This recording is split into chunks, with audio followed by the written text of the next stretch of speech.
सुन लो बाबू, यदि किसी कंपटीशन की तैयारी कर रहे हो और उसमें पास होना चाहते हो तो मैथमेटिक्स तुमको ठीक करना पड़ेगा। मैथमेटिक्स अगर ठीक नहीं कर पाया तो आप समझ लीजिए कि आपसे वो एग्ज़ाम क्रैक नहीं हो पाएगा। और अगर मैथमेटिक्स आपने पकड़ लिया है, आपकी मैथमेटिक्स में बनाना शुरू किया है, तो उसमें आपको पूरे मैथमेटिक्स में औसत से इजी आपको कोई नहीं मिलेगा। तो चलिए आज हम उसी औसत को आपको बिल्कुल ही हल्का कर देते हैं। ऐसा मतलब कि आपको लगेगा कि औसत कुछ भी नहीं है।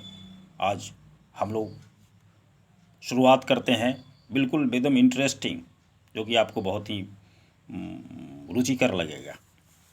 तो औसत में क्या होता है कि औसत का जब हम पहला सवाल शुरू करते हैं तो ये सवाल आता है कि जो प्रथम पांच प्राकृत संख्याओं का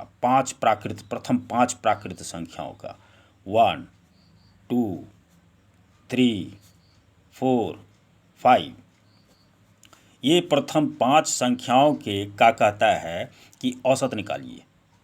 तो प्रथम 5 संख्याओं का जो औसत निकालने के लिए कहेगा तो इसमें हमको कुछ नहीं करना है। करना क्या है कि प्रथम 5 जब कहेगा तो 5 में हमको 1 जोड़ देना है। अब 5 में 1 जोड़ देंगे तो कितना हो जाएगा? 6। और 6 को क्या करेंगे हम 2 से भाग दे देंगे, तो वही हमारा औसत हो जाएगा। तो हमारा औसत ये 1 से लेके 5 तक का औसत क्या हो गया? आप क्या कीजिए कि ये 5 प्लस 1 कितना हो गया? 6। और 6 में क्या करेंगे हम लोग? 2 से डिवाइड कर देंगे, और 2 से डिवाइड करेंगे तो कितना रिजल्ट मिलेगा? हमारा 3। ये आपका आंसर हुआ। अगला चलते हैं हम लोग। अब ये कहेगा कि जैसे मान लो कि एक प्रथम 10 प्राकृत संख्याओं के वर्गों का योग, जैसे मान लो कि 1 square, 2 square, 3 square, 4 square, 5 square, 6 square, इस प्रकार के जब कहेगा कि इस मतलब प्रथम 4 प्राकृत संख्याओं के वर्गों का योग, प्रथम 5 प्राकृत संख्याओं के वर्गों का योग, तो हमको क्या करना है? सबसे पहला काम करना है क्या? जितना कहेगा, जैसे मान लो 6 प्राकृत संख्याओं का योग या 10 प्राकृत संख्याओं के वर्गों का योग, तो 6 में क्या करेंगे? पहले हम 1 जोड़ देंगे, ठीक। और उसके बाद क्या करेंगे? उसके बाद हमको करना है क्या कि 6 में 2 से गुना कर देंगे, तो कितना हुआ? 6 दूना 12। अब 12 में 1 जोड़ देंगे, और इस दोनों को क्या करेंगे? 12 में 1 जोड़ दिए तो हो गया 13।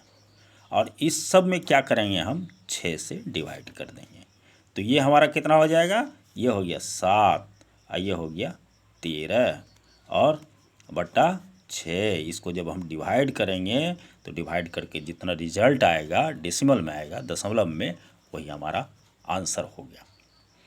अब आते हैं अगले प्रश्न की तरफ।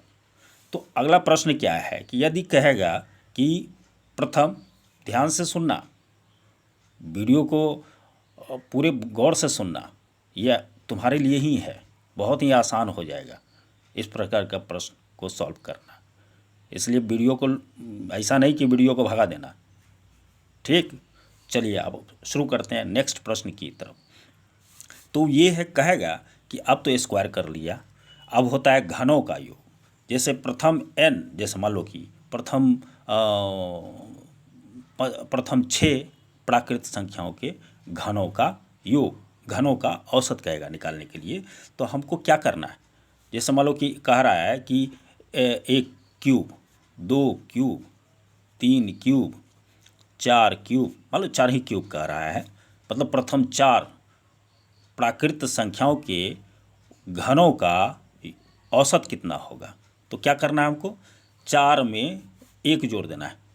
कितना? 4 में 1, जितना कहेगा उसमें 1 जोड़ देना है। कितना हुआ? 5। 5 में क्या करना है? उसका स्क्वायर कर देना है, तो कितना हो गया? 25। 25 में अब फिर कितने संख्याओं का कहा था? तो उतना हम पहले लिख लेंगे 5, ठीक है। नहीं, 4 संख्याओं के वर्गों का घनों का योग कहा था ना, तो 4। तो उसमें आप क्या किए थे, 4 में 1 को जोड़ दिए 5, अब 5 का स्क्वायर कर दिए तो 25 आया, और कितनी संख्याओं का, 4 का। अब उसको क्या करेंगे हम, 4 से हम डिवाइड कर देंगे, तो 4 4 हमारा कैंसिल, ये हमारा बच गया 25, ये हमारा आंसर। अगले प्रश्न की तरफ हम बढ़ते हैं। बार बार कह रहा हूँ कि प्रश्न को स्किप मत करना, अगर सीखना है तो पूरा वीडियो देखो। उसके बाद हम क्या करेंगे, अगर ये कह रहा है कि प्रथम 5 सम संख्याओं का, जैसे मान लो प्रथम 5 मतलब 2 4 6 8 10, कितना हो गया प्राकृत संख्या, प्रथम 5 कह रहा है, प्रथम 1 2 3 4 5, प्रथम 5 मतलब प्रथम क्या, शुरुआत से लेंगे, कहीं दूसरे जगह से नहीं लेना है। यही सवाल हमारा होगा कि प्रथम 5, प्रथम 10, प्रथम 20, प्रथम 100, प्रथम 200, इस टाइप से कहेगा। तो उसको क्या करना है, जैसे मान लो कि 2 कैसे सम संख्या हो गया, 2 होता है, 4 होता है, 6 होता है, 8 होता है, 10 होता है, 12 होता है, 14 होता है, 16 होता है, एंड सो ऑन, इस टाइप का होता है। तो अगर ये कहा हमारा कि प्रथम 5 सम संख्याओं का औसत निकालिए, प्रथम 5 प्राकृत सम संख्याओं का औसत निकालिए, तो कुछ नहीं करना है दोस्तों, इसमें 1 जोड़ देना है, 5 1 6। अगर कह रहा है जैसे मान प्रथम 5 1 2 3 4 5, प्रथम 5 संख्याओं के क्या कहता है सम संख्याओं का औसत कितना हो गया, तो 5 में 1 जोड़ देना है। कहेगा 6, प्रथम 6 प्राकृत सम संख्याओं का औसत कितना हो गया, तो 6 का, तो उसमें 1 जोड़ दीजिए, कितना हो गया 7, वही औसत होता है। तो अब इसमें ले लीजिए 1 प्रथम कह रहा 5 1 2 3 4 5, ठीक है। अब इसको गौर से सुनना, बार बार कह रहा हूँ, अगर सीखना है तो इसको गौर से सीखो। ये 1 2 3 4 5 5 हो गया। अब कह रहा है प्रथम 5 सम प्राकृत सम संख्याओं का औसत कितना हो गया, तो 5 5 प्लस 1 कितना हो गया हमारा 6, यही औसत हुआ।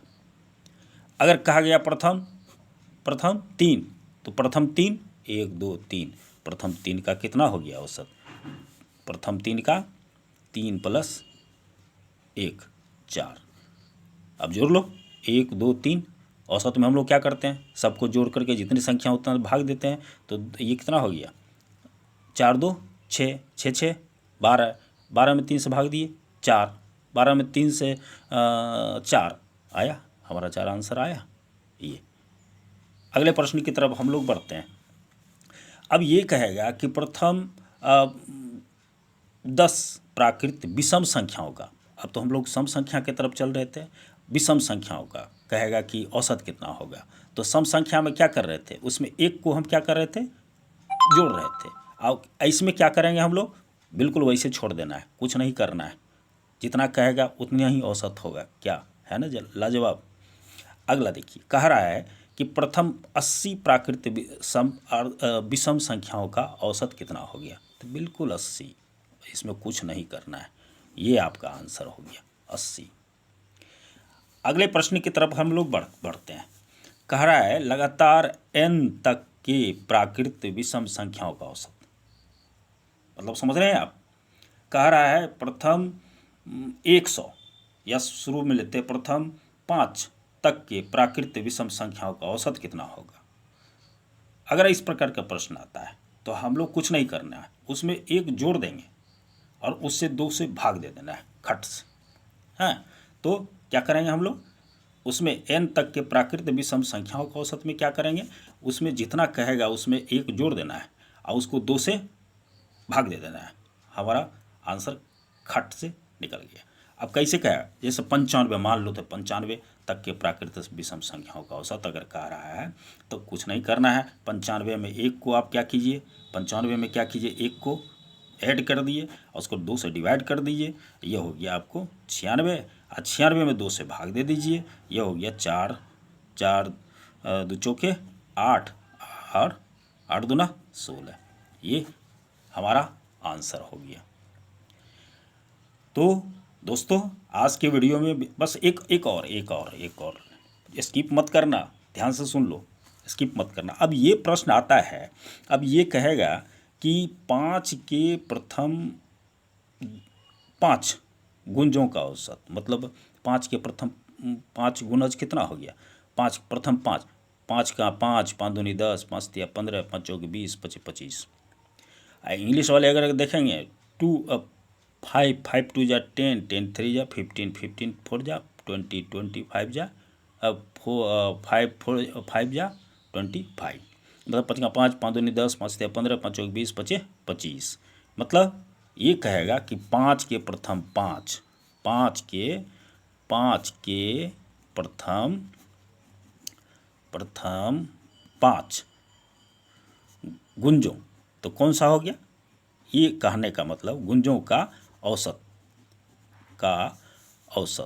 अगर ऐसा हमारा आता है, प्रश्न आता है, हो सकता है ये कम की 5 के प्रथम दे देगा 100, 5 के प्रथम कहेगा 200, 5 के प्रथम कहेगा 1000।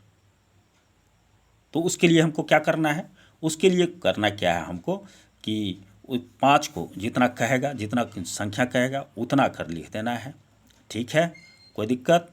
और जितना गुणज कहेगा, जैसे कहेगा 5 गुणज कहेगा, 6 गुणज कहेगा, तो उसमें क्या करना है, जैसे 5 गुणज कह रहा है तो 5 में 1 जोड़ दिए, 2 से भाग दे दीजिए, कितना हो गया, 5 में 1 जोड़ दिए तो 6, और 6 को 2 से भाग दे दिए तो हो गया 3। कितना आ गया हमारा, 5 तिया 15। यही हमारा आंसर हो गया। दूसरा प्रश्न ले लो, कहेगा 5 के 31 गुंजों का औसत, तो कैसे करेंगे, पहले तो हमको 5 लिख देना है, 5 और 31 गुंजों का, तो 31 में हम क्या करेंगे, 1 जोड़ देंगे 32, 32 को 2 से भाग दे देंगे, कितना हो गया 16, और इसको क्या करेंगे 16 पंचे 80। ये हमारा आंसर हो गया। बस अगले वीडियो में और भी इस प्रकार का दमदार ट्रिक से हम लोग दमदार ट्रिक के साथ हम लोग आएंगे। तब तक के लिए इसको समझने के लिए बार बार देखिए, तब आप और अच्छी तरह से समझ जाएंगे। रिवीजन कीजिए, तो ये रामबाण है, ठीक है। Okay, thank you.